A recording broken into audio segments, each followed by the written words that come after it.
You're going to clap. Why? What does that mean? Sync. What does sync mean? Well, we don't want them all out of sync. Like, I'm talking and you're talking over me and it's talking and the sound's out of sync and it looks like Kung Pao.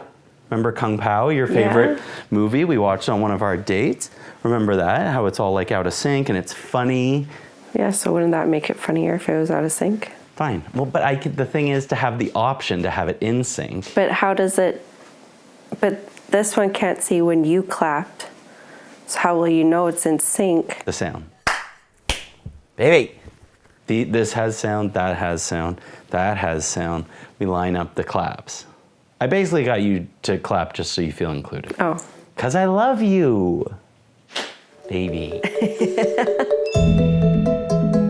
So I guess we do like a little bit of an intro, like this is the You're So Cool, we're calling it, podcast? I don't know. Okay. And I'm Reginald Gray, you're my wife. Yep. Named? Jada. Great. Yeah. I wanted to do this because we have a pretty cool story. Oh, the dog's licking her vagina. She's licking her teat. I took a treat away from her a few minutes ago because it sounded gross, and it got worse with her just licking her genitals. I wanted to do this because we just have a cool story. We'll have a keepsake, because I doubt we'll be able to keep up with this because we got baby on the way. Yep. But I wanted to, at least for when leading into baby, make this little keepsake, tell our story, because the cool thing is we're married, we're having a baby, and like, we don't really know each other. No. Never lived together. We're making a human. We've lived together 2 weeks now. Yeah. Almost. And? It's fine so far. We don't have a couch. It's fine. See, this is married life right here. It's been fun. We've had fun. We've had fun. We're having fun. Life's about to get insane. We're committed to each other. Right? Mm-hmm. Okay, so we've kind of set it up. Let's take it back to the start. Like, let's just let this first episode, the show's gonna be about two people learning each other, love, all that good stuff, getting ready to have a baby, silly stuff as well. Like, there's so much in our day-to-day that I'm like, oh, that'd be funny to talk about in like a podcast. So here we are. But in this first episode, I think we should just like lay it all out. So where do we start? I don't know. The beginning? Probably, right?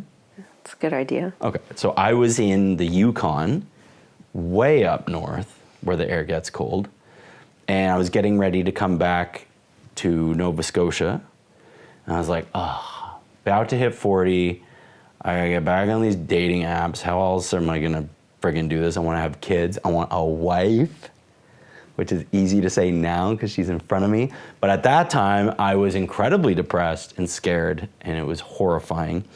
And I was flying all the way back from the Yukon. I got back to Nova Scotia, and I was like, all right, here we go. I got on, I opened my app, and there was a message waiting for me. What did it say? Viking vibes. Yeah, I remember that. Why did you send that? And because I had just finished the TV show Vikings with Ragnarok. What's his name now? Ragnarok? That's not right. That's the Thor movie.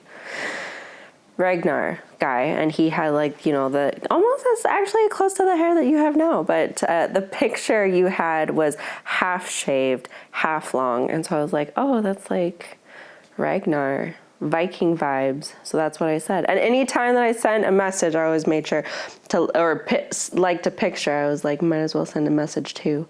So yeah, that's what I said. That was always my strategy too. People who are lazy and just like things. Not gonna happen. Why? What's the point? Lame. Not gonna happen. Showing zero personality. So I happened upon this message. I was like, yo, she's a babe. All right, location, Calgary? Wait, okay, maybe it was because I was just in the Yukon, which is a funny dig on the West to think that the Yukon dating net would cast all the way to Calgary, but burn. I thought maybe it was because I was in the Yukon that we connected. And I was like, oh, I think I messaged you, right? And was like, hey, oh, sorry, would love to hang out, but you're in Calgary? Shrug. I was moving to Alberta in a week, a little over a week. And so I was on my last ditch effort to just look at what was around in Nova Scotia because I was bored. There's nothing to do in the middle of nowhere, Nova Scotia. So then, yeah, I think you're the last person that I had sent a message to. And I was like, hey, well, that's it. Whatever. I'm going to update it to Calgary and leave it at that. Clearly you were just looking for a little fun. And I was like, you know what? I'm looking for my wife and child. She's a babe. She was full disclosure. It was just gonna be a good time. Okay. Yeah. Okay. That's it. Get my feet wet back in the dating game. Okay. Okay. So we decided, oh, don't you oh my God. So we decide to set a date. Yep. And we did. Yeah. What was the plan? What were we going to do? What do you mean, what were we going to do? Okay, so we decided that we were going to get together at a church brewing company. Mm-hmm. But it was just going to be kind of standard fare date, but it was so cute because what I loved about it was that we played right away.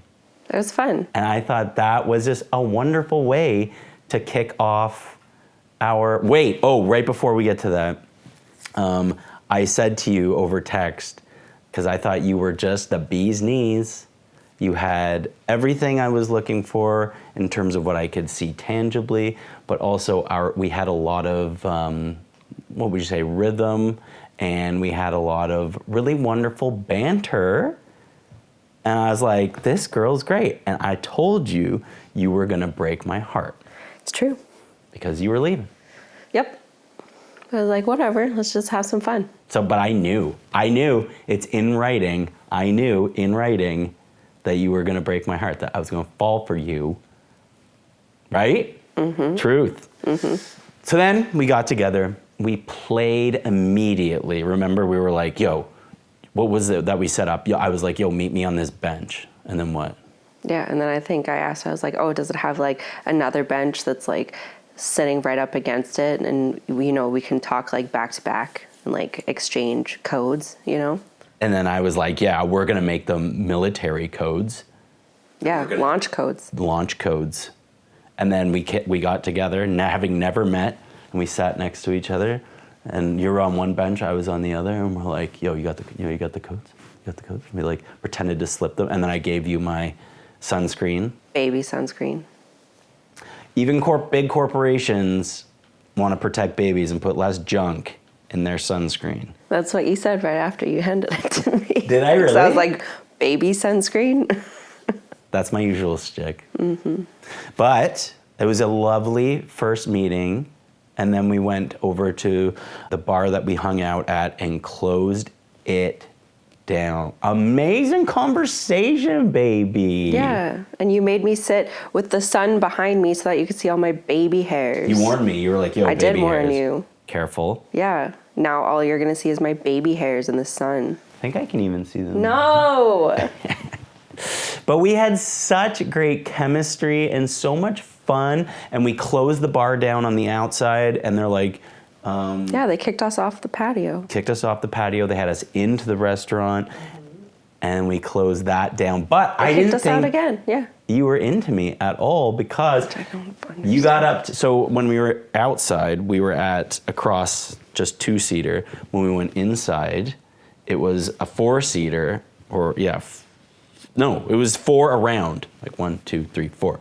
And Jada went to the bathroom, and then when she came back, in my head, I was like, if she sits in the chair next to me, then we're good. And she came back and she sat across from me. And Which is normal. That's the etiquette of sitting at a date with someone. You sit across from them so that you can talk to them. You lost me. anyways, wasn't sure. And I was like, that's a bummer. I mean, everything's going so well, but I mean, hey, that's okay.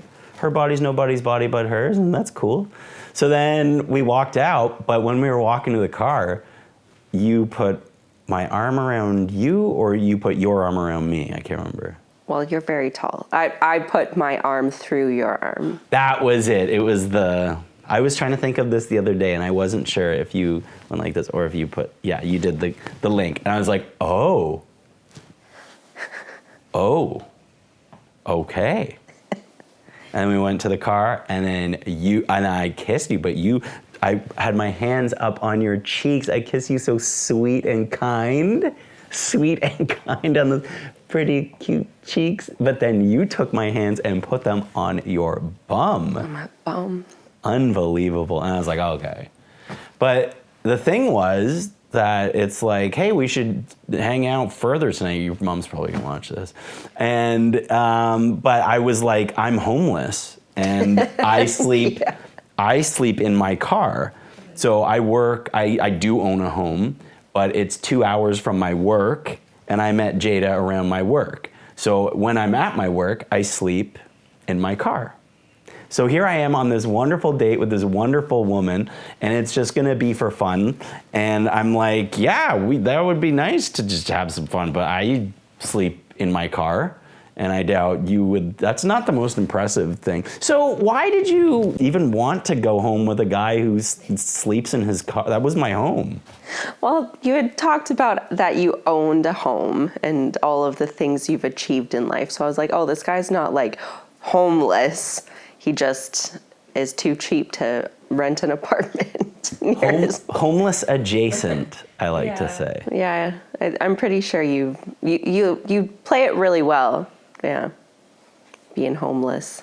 So you had me back to your house, which was 45 minutes away. It was a long drive. It was a long drive. But our night turned into 4 days together. Mm-hmm.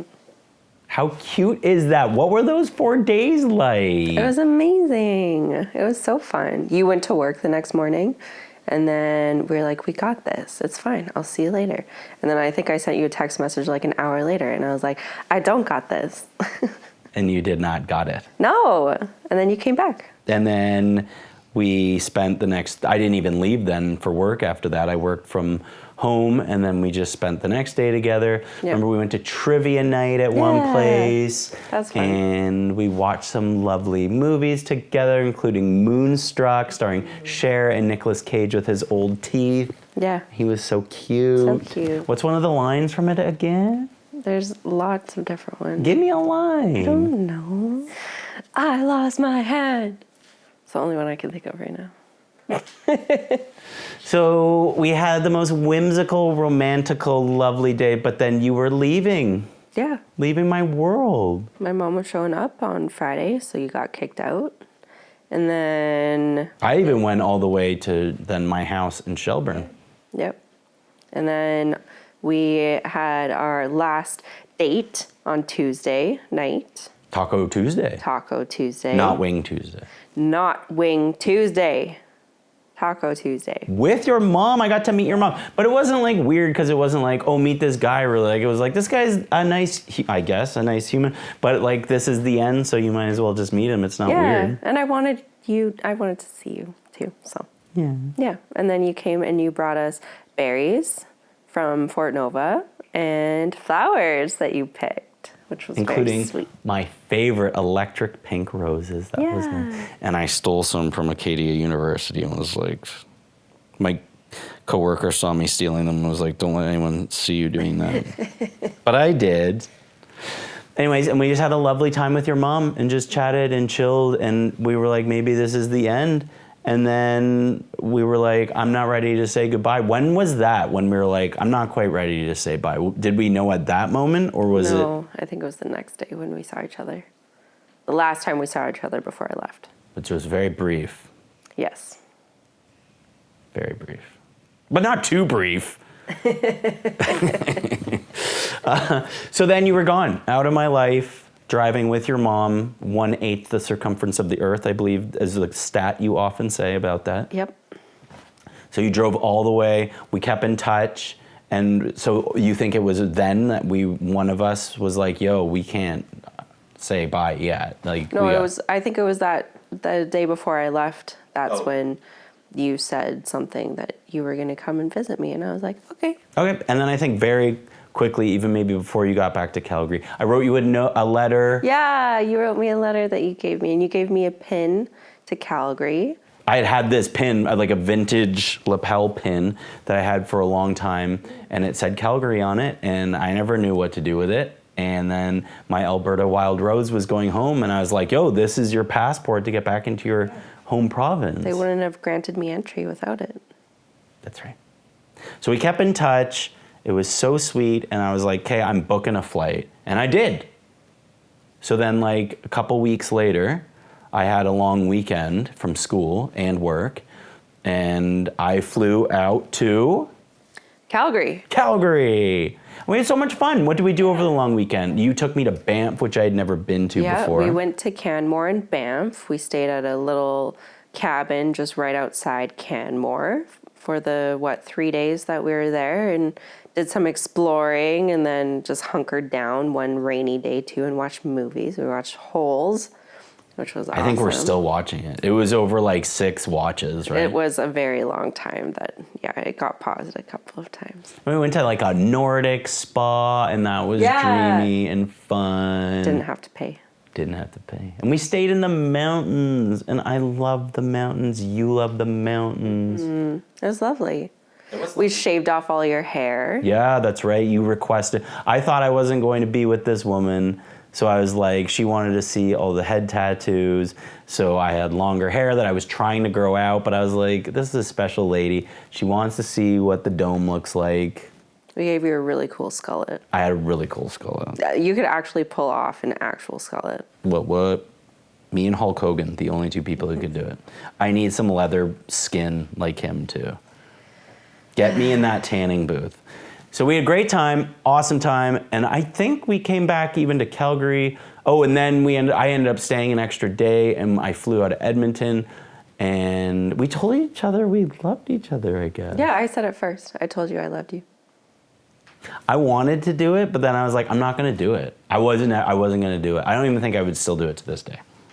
That's a joke. I would do it to this day. But I was planning on not. I wanted to, and then I was like, no, that's not right. Even though you had sticky notes of how to say I love you in Dothraki. And High Valyrian. High Valyrian. Avke Raka or something like that. Yep. But you went for it. Yep. You just like put it out there. Well, I didn't know if I was going to see you, and I wasn't going to say anything either because I didn't know if I was going to see you, and I didn't know what was going on. But then it just was like, no, I need to like say it. And it made me melt. I still haven't replied with one, so let this be the formal moment. I love you too. I'm kidding. Of course I did. You're my baby. That was really hard to leave you. So then we were like, okay, one more. Because now we're in love, and now we get to see each other, and we're in love. Yeah. Well, we made that playlist of all of our music, all of the different songs that we wanted to share together. But then after that meet, you had sent me a business proposal on a couple of trips that you wanted to take me on, remember? Go on. You wrote me a little business proposal. I still have it saved in my phone, where you wanted to invite me out to Fort Nova in Nova Scotia and let me have a good experience in Nova Scotia, and also to bring me to Washington and meet all of your friends there at North Haven. Oh, so I back-to-back set up 2 straight meets? Well, you had sent me a business proposal saying, I would like for you to come to these. You can pick and choose which ones you want to come to. And I was like, sure, I'll do both. I'm such a businessman. And very good. It was a very well-written business proposal. Did you use ChatGPT? I don't need ChatGPT. I have an MBA from DeVry Institute of Technology, in University of Phoenix. Anyways, we did Nova Scotia because, the plan was to give you like a really great memory of Nova Scotia. Mm-hmm. So flew you in, and then I was supposed to pick you up from the airport. Yes. Remember? But then I knew I couldn't make it because I had class that morning. So then what happened then? So then, well, the guy was late, so that was, I know you were upset about that, but Buddy was late a little bit, but then all of a sudden he shows up, and then he takes me outside, and it's like cold Halifax morning, and then all of a sudden I see this super extended long limo, Hummer limo, and then he drove me to a hotel downtown Halifax. And then when I went into the room, there's balloons everywhere and a whole bunch of snackies and stuff for me to do. And then I also had to still technically work that day too. Lame. Yeah, then I worked, and then you eventually showed up at the end of the day.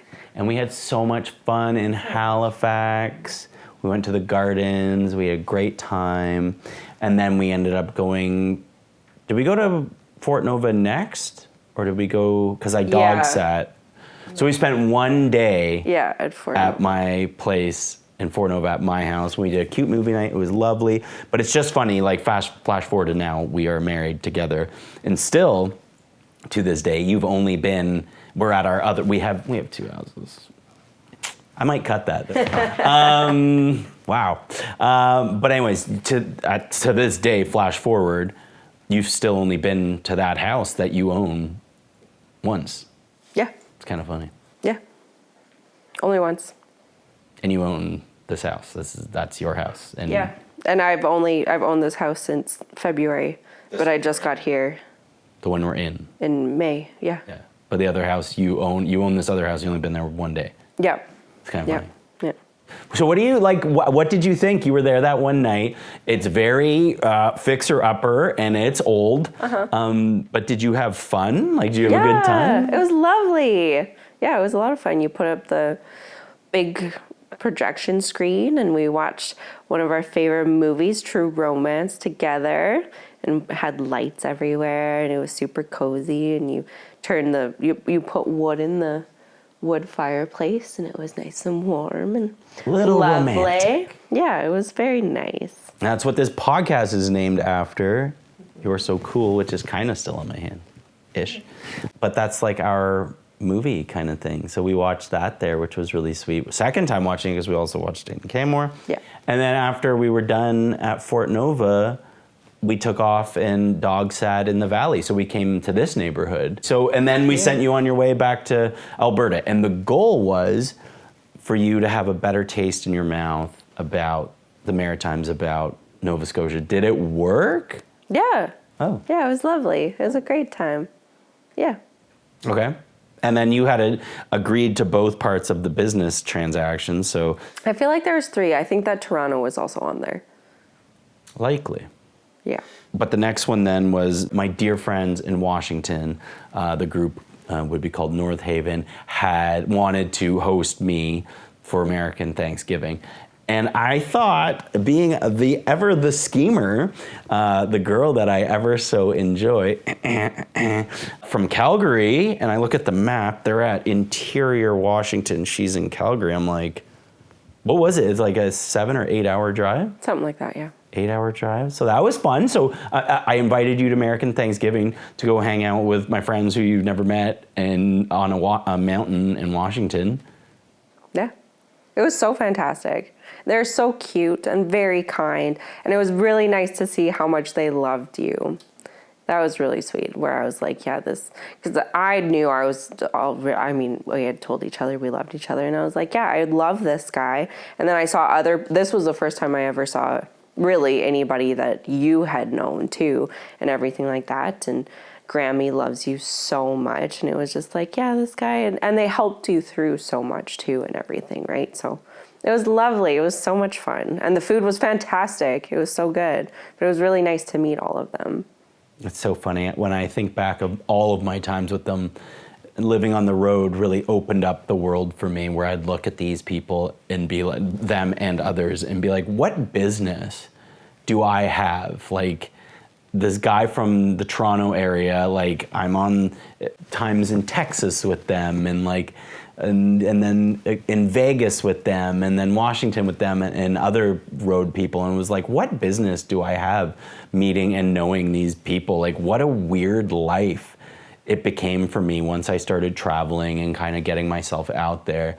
And then it was so cool to have you be a part of that. There's somebody who I love and knew intimately, and to bring you in on it and be like, yeah, you want to hang out at my friend's mountain in Washington? Like, it just is so wild and weird and crazy, but it somehow makes sense and was really fun. It was so much fun. Lovely. And then, yeah, we just drove there, drove back. And then a little inside joke that still keeps going is that we drove 10 hours together, and then you had a gala event. It wasn't a gala, it was a Christmas party. I just accidentally called it a gala because I had been to that same company's Christmas gala or something years ago. And so I was like, I don't know, it's like a gala or something. It's just a Christmas party. Holiday party. Anyways, so that was what, we calling that date 3 then? That was we had our first date, we had our Canmore Banff date, came out to Nova Scotia, and then Washington was date number 4. Date 4, okay. So then from there we had one more plan, and then that was the thing in Washington. My dear friend Nessa, who's very therapeutic and holistic and lovely and wonderful, was like, why did you bring this girl here? Like, and I was like, I wanted her to meet you because you're so great. And then Nessa would constantly take me aside and be like, don't end it. Just play it out and see how it goes. And like, maybe Jada will come around, or maybe your situation will change. I think this is important to say here, to kind of go off the chronological side of it. And like, I did not want to ask you to move back to Nova Scotia. That's insane. You had just moved, all of your stuff, your life, your work is now, you're back at work in Calgary, your family has you there. I never once, when we were dating, even remotely hinted at the idea of you coming back here, because that's lunacy. And I would never want to take you from your family, from your work, from anything. And just the pain in the ass of it, of like moving across the country, which we ended up doing twice in one calendar year. That's crazy. Yeah.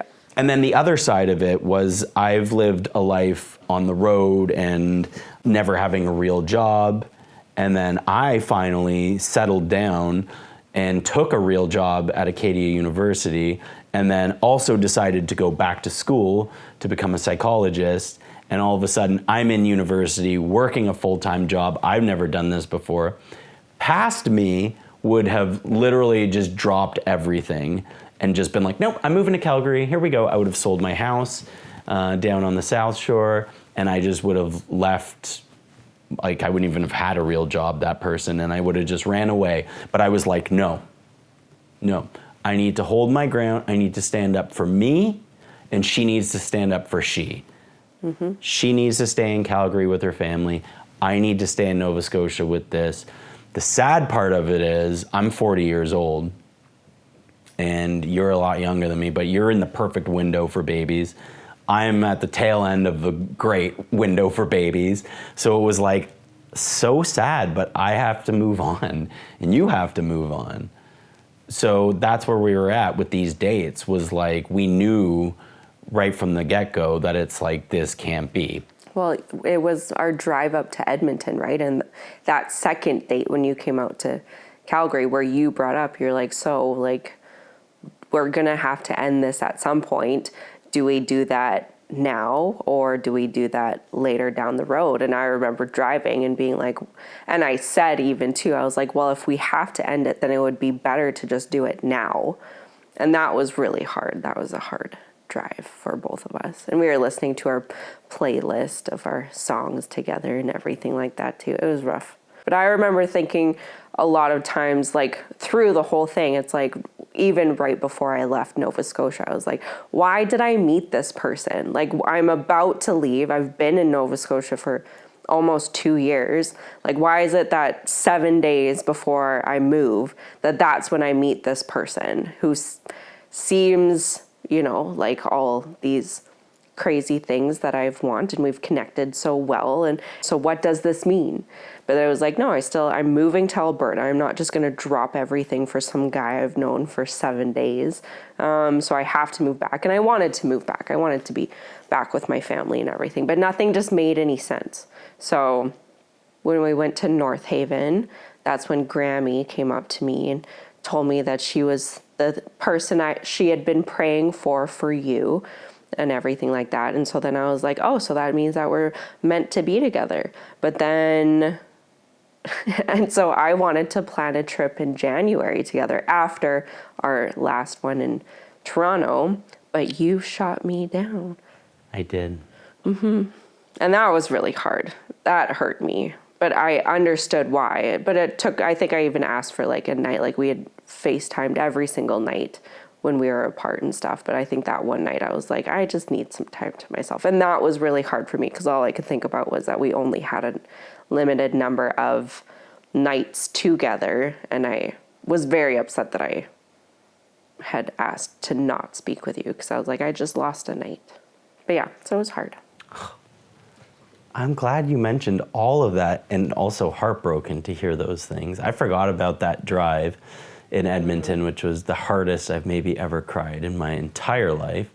That was so painful, but we were doing what was right. Yeah, I definitely do remember the drive back to Calgary where it was like, let's give this a try. And you were like gung-ho, and I was trying to be at first because I did want that too. But then I just knew like cognitive dissonance. I knew like the inside, I was like, I can't do that. And it's just all proximity and all age for me. Like I'm just at the point where I needed to. The Chili's singing. Yeah, that's annoying. 1 sec. I'll take the lid off. Yeah, that was really sad. And then, but we still had that one more date planned. Toronto was the big one because I got the pleasure of meeting all your family, which was so nice. So I wanted to bring you to Toronto. And I remember too, leading up to it, we had a lot of discussions being like, are you sure you want to do this? Mm-hmm. Because that was going to be hard. It's like, you're going to meet my family, you're going to see my real world. Like Nova Scotia to me is just like an adopted home of sorts. I still don't feel fully planted here, but Ontario's like my meat and potatoes. So it was like, are you sure you want to see this? And I know you took some time with it, but you ultimately decided. Yeah.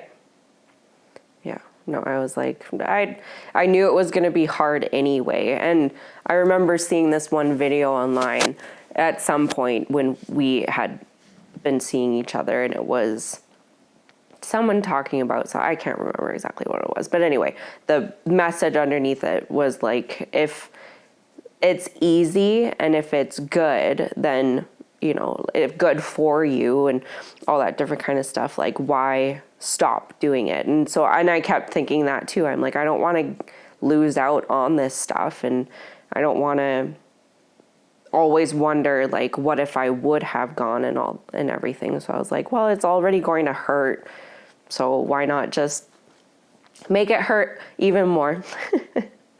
It. So I don't know. Toronto was coming. You decided to push through, which I was just happy about because I just wanted time with you and to show you my world. But your birthday was coming up, mm-hmm. December 17. Mm-hmm. And I was like, if we're breaking up, this is the only birthday we're ever going to have together. So I gotta go. So I, without telling you, booked a flight to Calgary. I flew in at 9 a.m., took a cab to your mom's house, and then I was in cahoots with your mom, which was really fun. And I snuck into the house, and then you came up after one of your meetings, and there I was. Mm-hmm. But you knew, didn't you? Yeah, I did, because when I woke up in the morning, I texted you, and every morning we text each other. And usually you text me first before I wake up because you're 3 hours ahead of me. And I didn't have any messages from you. And then I was like, oh, well, that's weird. It's my freaking birthday, and he didn't send me a birthday message. And then I sent you something and it didn't go through. Like it didn't say delivered. So I was like, that motherfucker, he's doing something. Like he's coming over here or something. And then all of a sudden, a little while later, right when I had started work, then all of a sudden they started coming through, and then you sent messages, and it was just like, I was like, something's going on. Something is weird. So then when I finished my meeting, I remember thinking, being like, I think he's, because Cody had started barking, and she usually doesn't bark when my mom comes home. And so I remember being like, I think that he's upstairs right now. And then, when I went upstairs, and I even thought too of like just waiting and staying down in the basement and sending you messages and being like, where are you? Like, FaceTime with me. It's my birthday. But then, I decided to go upstairs. Sneaky. And you were there. And I was there, and we had that lovely hug, and I surprised you, and it was cute. It was super cute. But I only had that day because I had to get back for class. So I literally just flew out that day, Monday, 9 a.m. or not Monday. I don't know what day. What day was it? I don't even remember. Doesn't matter. Yeah. 9 a.m. and then my flight was leaving at midnight or whatever. So we just had the day, and we went. I know we went for lunch, and then I don't even know what else we did. Did we go somewhere else? Do you remember? I don't remember. I know we had lunch, and then I think we just hung out because I think Maddie and Charlie came over kind of earlier. That's right. We did family. Yeah. Yeah, and then just had dinner at my mom's and everything, and they had all thought that I was just gonna go hang out with you, and I was like, well, no, it's finally the first time I can have Reggie with all of my family. So I want all of you guys here with me. So come hang out with me on my birthday. Yeah, so we did dinner, and then we were maybe going to go see music, but then instead we decided, why don't we get a hotel room for an hour? Yeah. Right by the airport. Right by the airport. Mm-hmm. And how much are you willing to share about how the miracle that we had? I'll leave it to you, because there's some aspects of... Well, I mean, I had an IUD, so it was like, get to have fun without any worries. But I guess that was not effective. PSA, kids, even an IUD isn't 100%. 99.9%, but not 100%. What a miracle. Yeah, so then I went to the hotel, had some fun, dropped you off at the airport. I can't remember if it was that time that I dropped you off at the airport or the time in November before, where I remember I hung out like extra long while you were going through your security and everything like that, because I didn't know why, but I was just like, I want to hang out. And it was hard for me though too, because I don't want to start crying. But anyway, it was hard. And then I wrote you some letters and everything, and one of the parts is like, I'm worried that may have been the last time I saw you. Yeah, it was hard. It must have been in November. Yeah. We still haven't read those letters, and we will someday. Yeah.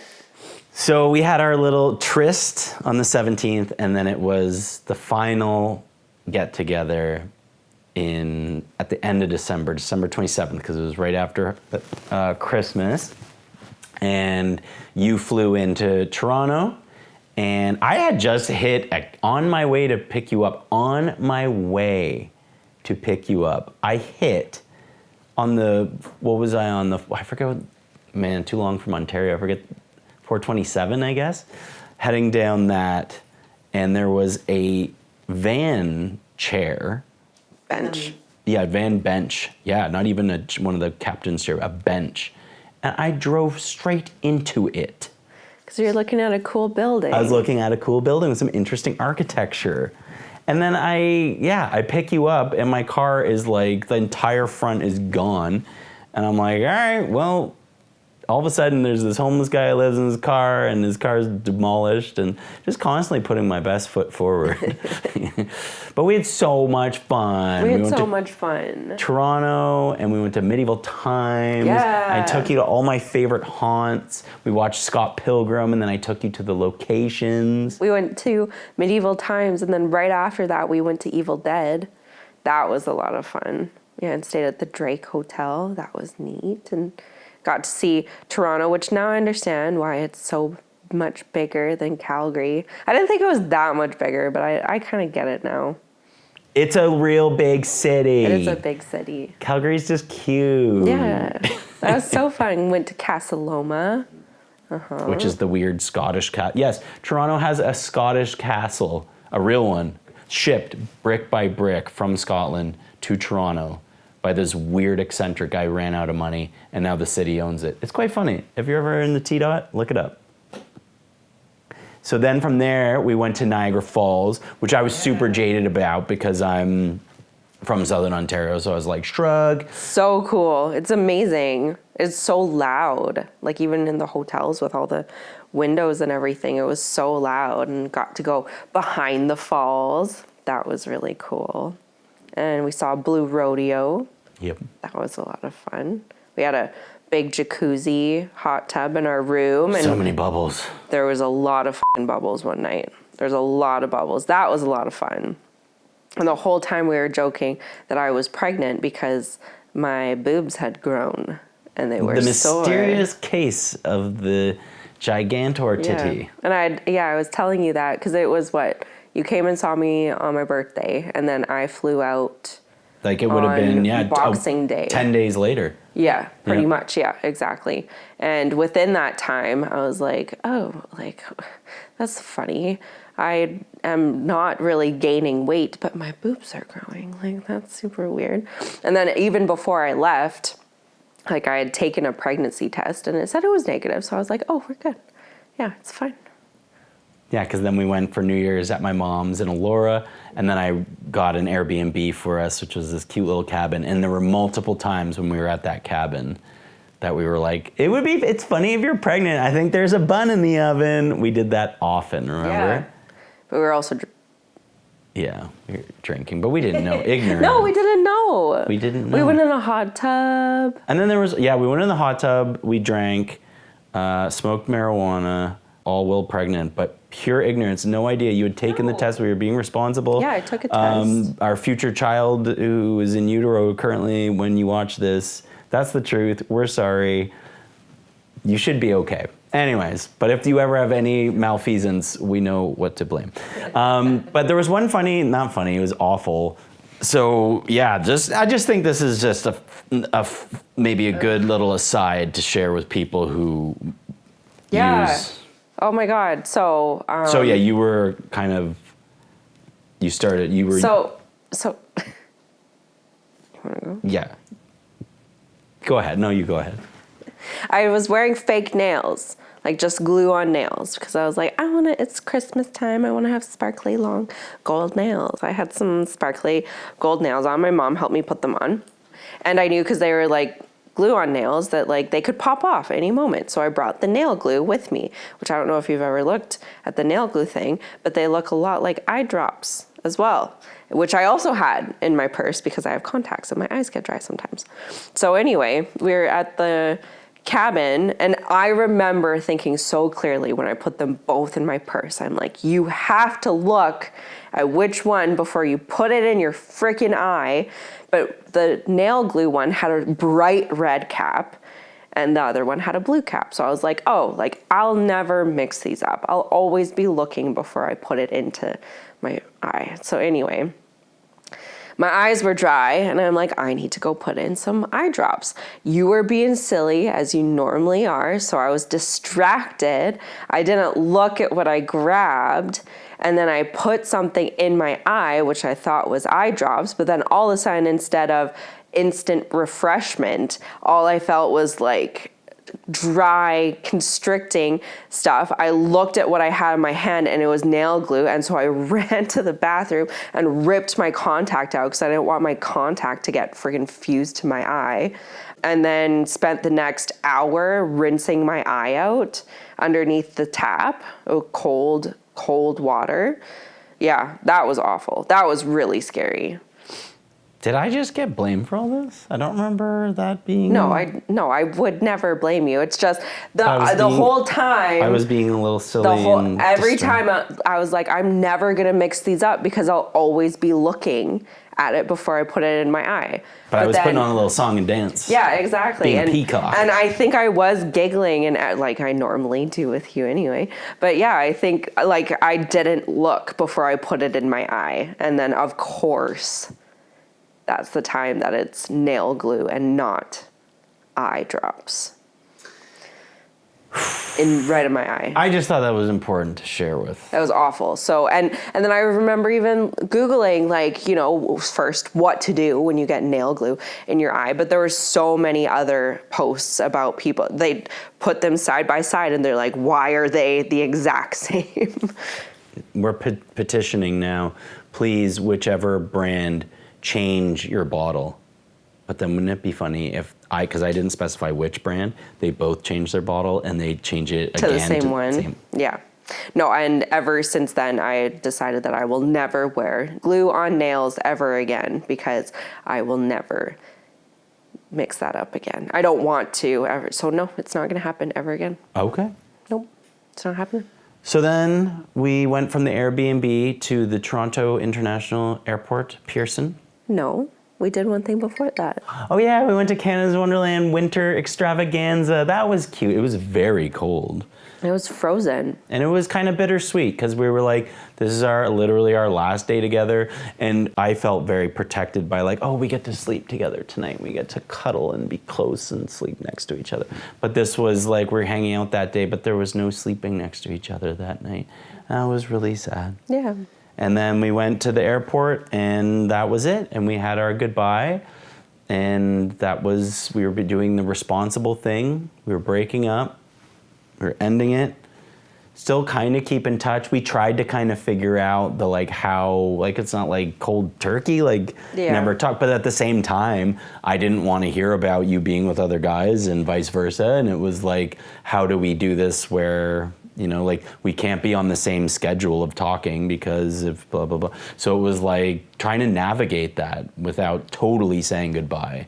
And it was just yucky and neither of us wanted to do that. Yep. So anyways, we said goodbye. That was the end. I was heartbroken and I had to get back to Nova Scotia because I had work. So I just hightailed it. I remember being upset and sad, and I remember calling my mom. And then I just drove, and I just wanted to keep driving. And I made it to I don't even know, it was the southern part of Quebec. I didn't even go Montreal, Quebec City. I went through the bottom part. And I remember just pulling over, sleeping, waking up, just groggy, whatever. And then you were living a completely different life on your side of things, going through something kind of crazy. So why don't you pick up from there? We're leaving off with me at a gas station in the middle of nowhere, Quebec. Go. So, yeah, I had landed in Calgary. I think I got home right around midnight, and I just sent you a message saying I got home, just to let you know that I got home safe, because I think we had said that or whatever. But yeah, we had decided to not talk on the weekends or the evenings, anytime that we could maybe be seeing other people or whatever, right? But then the next day was Saturday. So anyway, I woke up early because I had to pee. And the whole time we were together in Toronto, I was like, this is kind of weird, that my boobs just keep on growing. That doesn't just happen. I didn't just get some crazy wish and then all of a sudden my tits are growing. It doesn't make any sense. So anyway, that pregnancy test that I had taken before the trip, it was a 2-packer. So I got up, really had to pee. When you're early pregnancy, they say that the best pee to use is your first pee of the day. So I was like, well, I've got one in the vanity. I'm just gonna, just pee on it, see what it says or whatever. But I remember, because we had just broken up and everything like that, and we weren't going to be talking much anymore or anything like that, I peed on the stick and I was like, please be pregnant. Please say it's pregnant, because then that just fixes everything. It's I have a reason, not that I didn't have a reason before to go to Nova Scotia, but it was just it wasn't not that it wasn't a great one either. It was harder to maybe convince other people that, I want to move back to Nova Scotia for this guy that I've spent at that point 20 something days with over 5 months. So anyway, yeah, I peed on the stick it was cold down there, so I went back into my bed. You have to give it a couple of minutes anyway to process. And then I remember being like, hey, it's time to go and look. And then I looked at it and it said pregnant. And so that was really crazy because I was like, oh, it's like like I actually am. That means so many different things. I took a little moment just to be like, it's just me and my baby and nobody else knows. And like, holy like, this is crazy. Like, there's a baby in there. That makes so much sense because, yeah, you don't just get tits growing for no reason. Anyway, I sent you a message, but I didn't want to FaceTime you right away because I thought you were probably sleeping. But so I sent you a message. I can't even remember what I said exactly. But then I was like, as soon as he answers, then I'm going to FaceTime him. And I remember thinking, like, he probably thinks that I'm so fucking annoying because we said we weren't going to talk to each other on the weekends. And then within the first 10 hours of us being apart, I'm already sending him messages and everything. But yeah, I think it was about an hour until you woke up and responded to me. And then I called you. And I think I was in the bathroom already. And I was like, I can't even remember what I said really. But I very quickly was just like, look. And then I showed you. What was that hour like when you knew and like I hadn't even gotten back to you? I was just laying in my bed and I was just thinking about like all the different things that this could mean. I really wasn't too worried. Now when I think back on it, I maybe should have been a little bit more worried that you were going to be like, nope, if you want to, have a kid on your own, then fine, like I'm gone. I don't know, but I wasn't. I was very excited. I was like, this means we can be together. This is like, it's meant to be. It's, all the things that Grammy said, she was right. We were supposed to be together and everything. So it was nice to just be like, I'm the only person in the world right now who knows about this baby. But it also like, it was weird to be like, oh, there's like something growing inside me and I don't even realize it. And the pregnancy test it said pregnant and it had a screen on it and it said 2 to 3 weeks. So yeah, it was like, oh yeah, that's from birthday. Yeah, for sure. So to backtrack, this was that one day that against all odds, IUD in, the cycle wasn't bang on, and still. Yeah, I wasn't technically ovulating either, as what my app said. Yeah. And we know it's not the Amazon driver then? Like this, it was at this point you knew. But like, what a miracle though, that we stuck to our guns. Mm-hmm. And you were going to stay in Calgary. I was going to stay here. We were going to break up. It was really going to happen. We stuck to our guns. And then we had, against all odds, pregnant. Miracle baby. Miracle baby. And then you called me. We FaceTimed. And then to backtrack again, when we were in Washington, we kept joking that, hey, we're in the States. So why don't we just like duck down to Nevada and just like get hitched. Instead of driving north, let's go south. So then as soon as you told me that you're pregnant, it was just, well, I guess we're going to Vegas. Yep. And move in. And then trying to figure out all of that. But then there was the other piece. Because, yeah, we had decided to be together and get married. So was it instantaneous though? Because I still left the door open, remember? Because I was like, I can't leave here. Yeah. But and I still don't want to take you from your friends and your family and in your home. So maybe you raise our child with your mom, with your sister, with the Lionesses, and I'm there every single chance I can be. I'm paying child support and like figuring this out. Yeah. But like, I can't leave here. I don't want to make you come back. If we can figure out, and like for childhood development, like the first 2 years, dad isn't as important. So maybe we figure out 2 years later that I can be more important when it comes time for risk taking. And then that's when dad becomes like a really big fixture and like figure out. So it wasn't just immediate, but was it for you?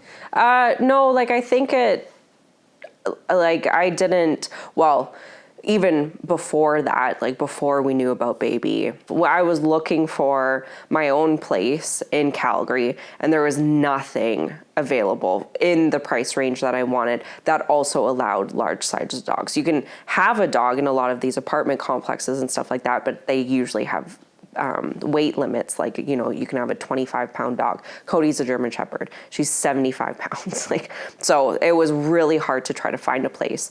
So then when you were saying all that different kind of stuff, that I could stay in Calgary and everything, I was like, I don't want, because I only wanted through everything you to be happy and you to have your family. So like, I didn't want to keep finally your family and your baby away from you.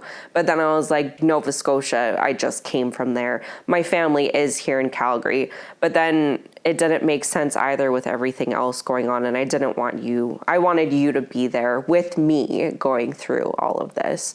And then I remember talking, like I told mom right away that I was pregnant. Later, she was the second person to know because I went upstairs and she came down and she's like, so you and Reggie broke up? And I'm like, no, we're having a baby. I'm pregnant. And then I told Maddie later that day because she had sent me a text message asking me if I got my period. And I was like, no, not yet. And so she said, she was like, we should take pregnancy tests together because she can be late sometimes with what she has, PCOS or whatever. So I went over to her house, peed on the stick. It was pregnant. She was crazy. For me, it was pregnant. She was not pregnant. And then I remember her though saying too, something, you know, saying that like, he's your family now and everything. And that I think was almost a way of like both mom and Maddie, they wanted me to be with you. And it was just getting them to release me almost in a way was like, no, now I know that I can leave without feeling like I maybe should be here. Like they wanted me to go to. So that was a lot easier because that was a piece that I was like, if I am trying to go back to Nova Scotia and people are saying that I should stay, that's going to be really, really hard for me. So yeah, they released me and let me go and they had met you and they loved you so much. So it was easy for them to say that too. So that was nice. Yeah, that was my strategy. The baby just made it absolute, but that was my strategy all along was I'll never one even single second hint at you coming back to Nova Scotia. But my game plan was for your mom just to look at you one day and be like, go to him. That's what I wanted. Because I knew if they gave you the go ahead, I knew you would come running. So, and then yeah, baby just made it automatic. My telling people stories isn't that fun. Like it was lovely and great and wonderful and beautiful, but it was great. Like everyone knew I was finally getting what I wanted. But the one story that is of note is this sock that I shouldn't have showed it. We're gonna cut that. We're cutting it or I'm blurring it. Anyways, so the one story that is good is that, oh yeah, do you want pregnant lady has to pee? Yeah, pregnant lady gotta pee. Okay. My most exciting story of the telling people thing was my high school friend, James McBain, and his family. So when I was in school for first semester, I was taking stats and I didn't have a calculator. So I'd often borrow my friend James's wife, Robin, I'd borrow her calculator. So they were like, okay, for Christmas, we got to get Uncle Reggie a calculator because he's driving me crazy. So she and James's daughter, Ray, went shopping to get me a calculator. Mission accomplished, easy. On their way out, Ray stopped Robin and was like, I need to get these for Uncle Reggie. And Robin was like, I don't get, why? I don't get it. And Ray just said, he'll think it's so funny. Trust me, Mom, he'll think it's hilarious.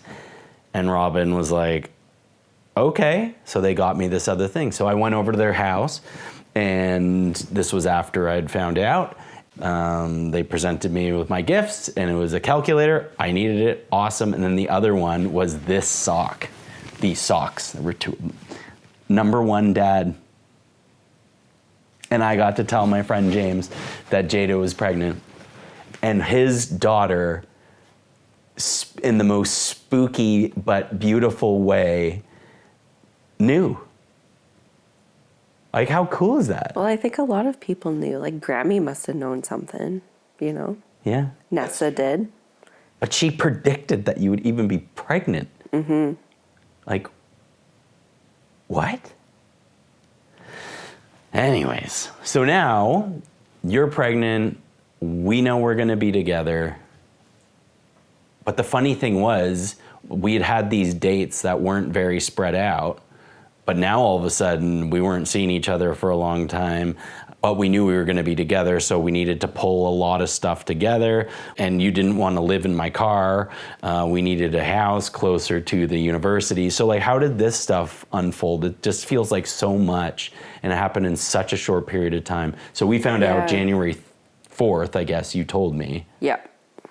Yeah, and that was the other piece, though, too, is that I had an IUD in. So it's like, oh, well, we have to get that taken out. And so we had talked about, like, okay, like, getting it taken out, that's kind of traumatic for everything going on in there. And even if something happens to baby, do we still want to be together? And we decided that we did.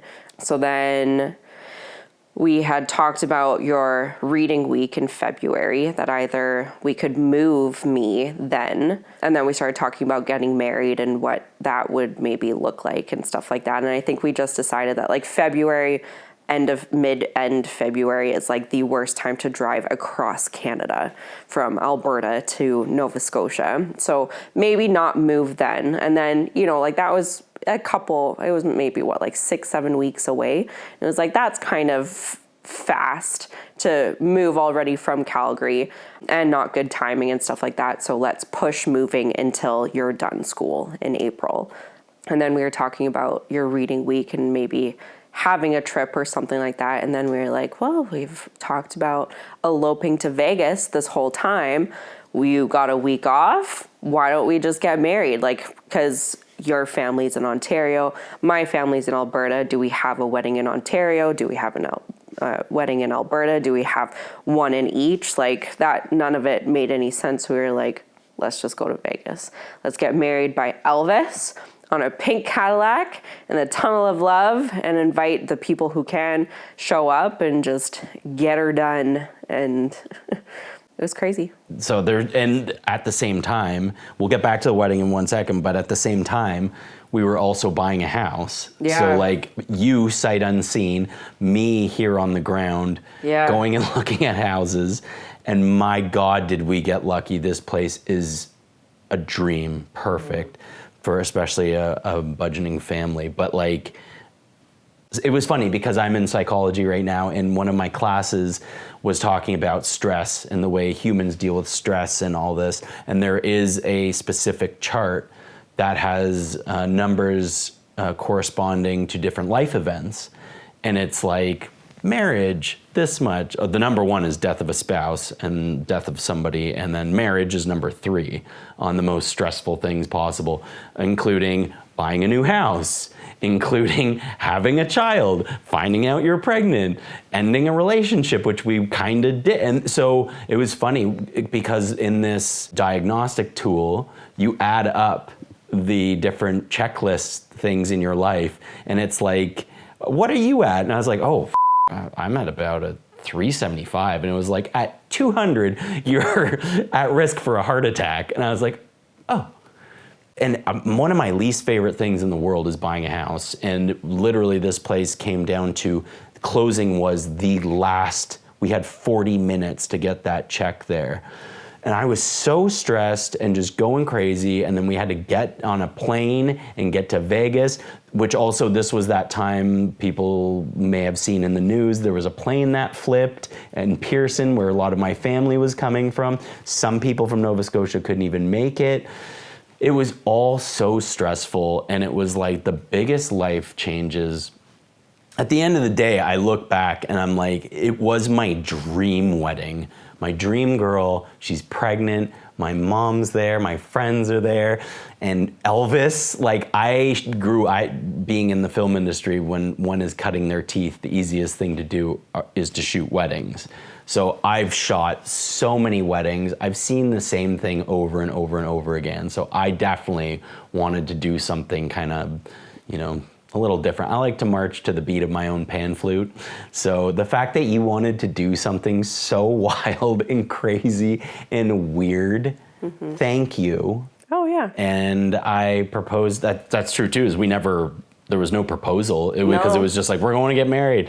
So then you were like, so did you bring my ring? Like, is it here? And I was like, yeah, I told you I got you a ring. I got you a ring pop. I was full disclosure. I got you a ring pop. But we had decided on wedding bands. Yes. Like you wanted your skinny little black Tiny, you can barely see it. It's like a thread. wedding band. And then we had talked about getting me a ring, but then with buying a house, having a baby, moving across the country, it was like, well, I don't need a ring right now, but I want a band at least. So I found a very simple, pretty gold wedding band. And so your ring had come in before I left. And then I just kept on asking you if you ordered my ring in time. And every time you would respond with, yeah, I got your ring pop. And I'm like, I get the ring pop. I get it. You're being silly, but like, do you have my ring?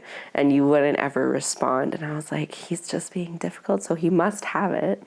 And then I took you to the Bellagio, your favorite, during the fountains, and there was a anti-Elon Musk, Donald Trump protest right beside us, and I got down on one knee, and out came the ring pop in front of everybody, and you hate attention, so that was fun. But that wasn't the real proposal. The real proposal was in the desert with the sun going down. With my real ring. With your real ring. Yeah. Did you love it? Like, how was it for you? It was so amazing. I love Elvis. Like, Elvis has been one of my favorites forever. And First song we listened to together. Yeah, it's right. It's true. Mm-hmm. And yeah, in the car, right, when I was driving you to your car so that we could drive to my house. Yes. But yeah, like, I loved Elvis. I had always hated the idea of walking down an aisle for my wedding. I don't like people looking at me. I didn't want to be center of attention. And even when we were planning the elopement, I'm like, am I going to have to walk down with like Elvis? Because I don't want to do that. I don't want everybody looking at me. They're going to be looking at me anyway. I understand that. But like, I want to avoid the whole aisle thing as much as possible.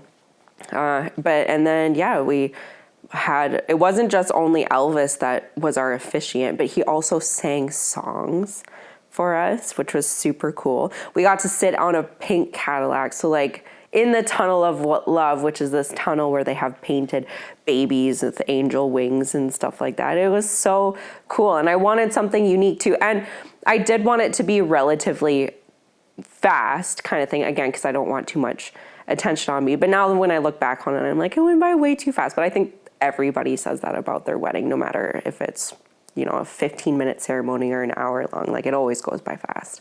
But yeah, it was perfect. And it was so much fun. And we got to do so much fun stuff in Vegas and have our own little kind of honeymoon mixed in with our wedding and everything. And yeah, I guess it was kind of a honeymoon wedding hybrid, wasn't it? A little bit. Yeah, we got to the hockey game. We went out to the desert. So wedding was great, but it was also strange because at the end of our wedding, we had to part ways. We had 2 days to be, and also we got married and we crunched the numbers that we had only spent like 28 days together. We'd spent it was since August we were together. We got married in February, but days together was 28 days. Yeah. We had spent every single day since August, since we met, speaking to each other, multiple FaceTimes, lots of phone calls throughout the day, text message after text message, sent lots of letters between each other. Snail mail is the key to my heart. Yeah. Added to our playlist, created a wedding playlist and everything once we found out we were getting married. But yeah, all together of us actually spending time beside each other, with each other, it was, less than 30 days.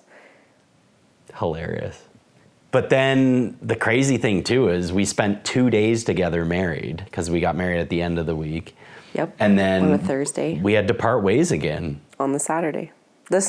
Not only did we have to part ways, we had to part ways for the longest possible time, or the longest time of our knowing each other, because we didn't have the wedding, buying a house. We didn't have money just to be like, oh, I want to see my wife. I'll fly to Calgary, fly her to Nova Scotia. Plus, with school, there was a weird semester where I didn't have any days off. So it was just like, whoa, we have to go what was it, a month and a half? It was just under 2 months. We got married on the 20th. We said goodbye to each other on the 23rd. And then you didn't come back in February 23rd. And then you didn't come and see me until April 18th is when I picked you up from the airport. So funny, because people would say to me, how's married life? And I'd be like, if I know. I had 2 days with my wife, and like we talk every day, and we're planning our lives, but I don't know. And then, yeah, a month and pretty much 3 weeks and a half go by, and somehow we toughed it out. That was hell. That was awful. And then... And being pregnant and everything. I just started feeling baby right before you got there. Yeah, I was so sad missing that stuff. And then when I got there, I put my hand on your tummy and you were like, yeah, did you feel it? Oh, did you feel it? Oh, did you feel it? But then I really felt it. And that feeling was just, because especially for me, having missed a lot of the development, I didn't know I met my baby in Toronto. Either did you. And then when we were in Vegas, you were really tiny and just barely showing. And then when we got together to go here, to start life together. That was so surreal. I had 2 exams from my 2 courses I was taking. I finished them and I got on a plane, flew to Calgary. And again, a whirlwind. Like, this wasn't just laissez-faire, we're getting together and all is well in the cosmos. Like, I got there, I met your whole mom's side of the family. Everyone. People I hadn't seen in 10 years. At your grandparents' 60th wedding anniversary. Like, this wasn't some small get-together. Yep. Whole family. Yep. And then the next day, met your whole other side of the family. Mm-hmm. And then the next day, of course, is saying goodbye to your mom and your sister. So, like, these 3 days, jam-packed, crazy busy, plus getting all your stuff together, plus packing the car, plus getting the cat and dog ready to go, moving all your stuff out of the house into their garage for us to later ship. Then we drive across the country. We do 13 hours to Winnipeg. Wait, before I go on, what was it like for you then leaving Calgary again? What was that like? Different circumstances, but still leaving your mom, your sister, and now Charlie, your nephew. That was hard. I think one of the I know I'll see Mom and Maddie lots, but like Charlie, I don't know how much I'm going to see Charlie. So that was hard. But like, I had a baby. We were married. It was like, it's time to go. I loved being at my mom's house. I was ready to have my own place with you and everything again. And like, even when I still think back on it, like I don't know, it's a weird feeling of just being like, yeah, it's time. It was sad. And yeah, like I got to spend lots of time with my mom, lots of time with my sister and Charlie and everything. But it was just like easy in a way. Because it was just, that's what was supposed to happen. Yeah, then we drove in that typical driving across Canada, we experienced every season, including a crazy blizzard into Winnipeg, like insane. I stopped and saw my friend Tyson in Winnipeg, and then we got to Ontario as fast as we could. And then you met my extended family, cousins and aunts and uncles. And then we went down to my hometown in Burlington, and you met my dearest friends. And then we spent time with my mom. And then you had to get to work, I had to get to work. So then we busted our ass across Quebec and Ontario and New Brunswick and into Nova Scotia, got to the house that you had owned for 2 months or whatever it was that you'd never seen.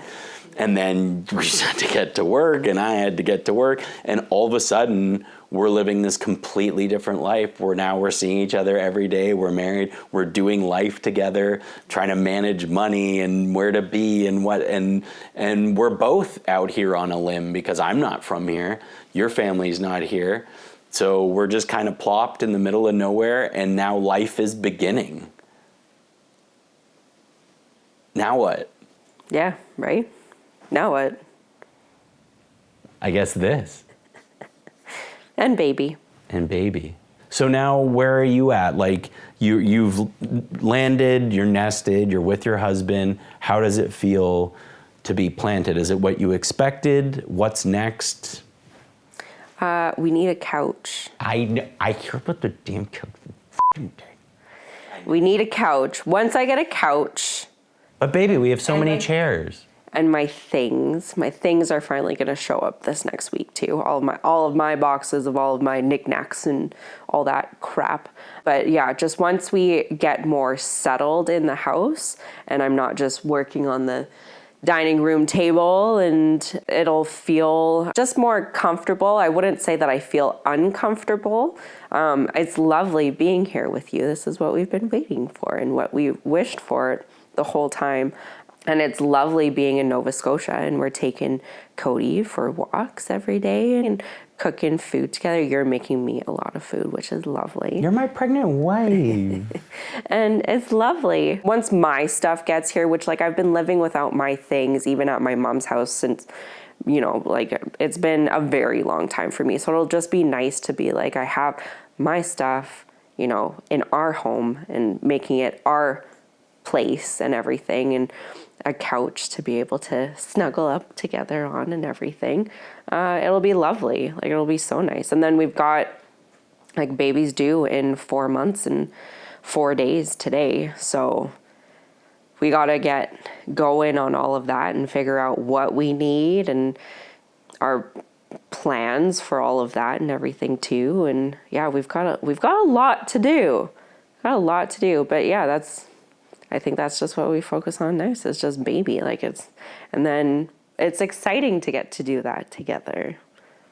It will, I'm so excited for baby. And it's so lovely to be doing it with you, who's also so excited. It is too bad that we didn't have more time of just us, but we'll get that later. It's nice. We'll get to enjoy just us for the next 4 months, and then everything will be switched up again. So, yeah. I think there's something to be said about just meeting the person that you're on the exact same wavelength with, the exact same rhythm with. Like there hasn't been a single moment with you other than the figuring out being together, not being together. But besides that, it's just so seamless, so simple, so peaceful. And it's just like, we're both in 100%.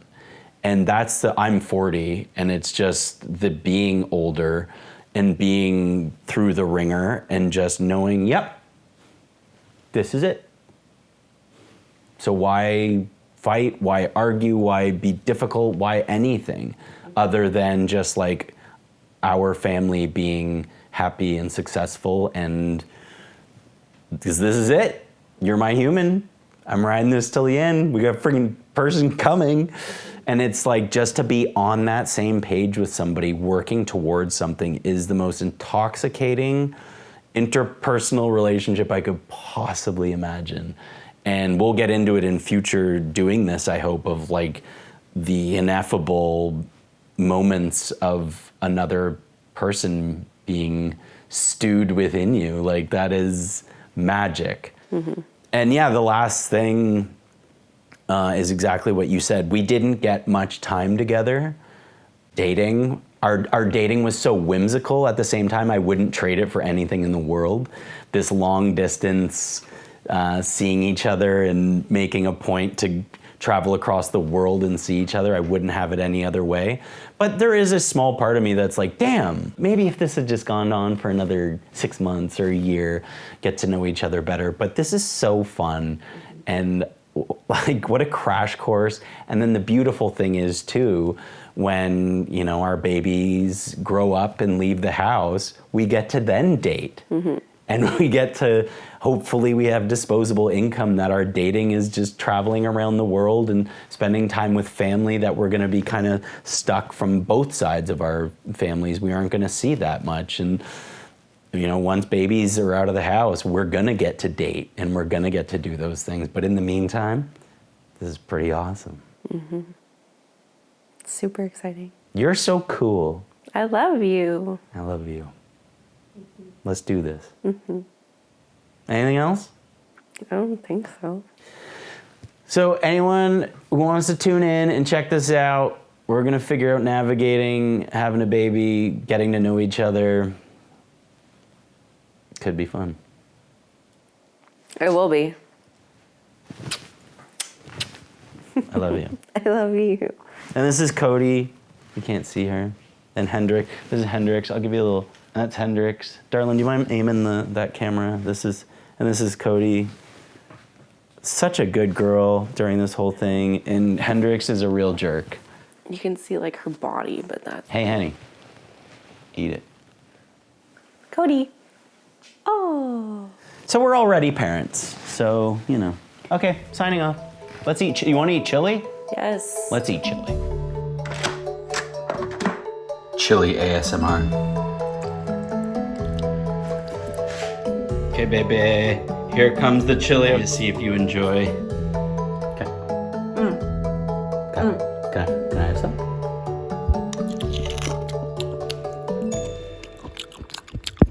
That's a wrap.